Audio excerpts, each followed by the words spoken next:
Hey guys, তোমরা সবাই কেমন আছো? আশা করছি ভালো আছে। আমিও খুব ভালো আছি। লিটল কুইন চ্যানেল তোমাদের স্বাগত। আজকে আমি একটা নতুন রেসিপি নিয়ে চলে এসেছি, চলো দেখা যাক। পটলটা এভাবে কেটে আমি নুন হলুদ মাখিয়ে নিয়েছি এবং বাদামটা এবার আমি শুকনো কড়াইয়ে এভাবে ভেজে নেব। তারপরে আমি একটা বাটিতে এটাকে তুলে নেব। কড়াইয়ে আমি তেল দিয়ে দিয়েছি, এটা সর্ষের তেল দিয়েছি এবং এটাতে আমি বাদাম বাটা ও কাঁচা লঙ্কা বাটা পটলটা ভাজা হতে দিয়ে দিয়েছি। পটলটা ভাজা হয়ে গেছে।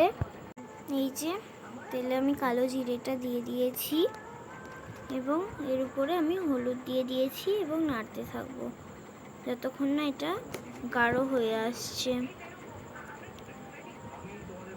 এই যে এর উপর আমি এবার নুনটা দিয়ে দিয়েছি।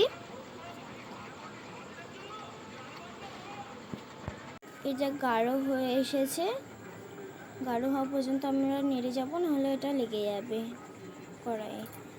এবার একটু পটলটা দিয়ে দিলাম। আঁচটা আমি একটু কমিয়ে রেখেছি পটলটা দেওয়ার সময়।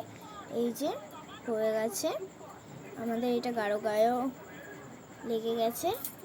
এবার এটাকে আমরা নামিয়ে নেব। কাঁচা তেল দিয়ে দিয়েছি এবং এটাকে আমরা নামিয়ে দিলাম থালাতে।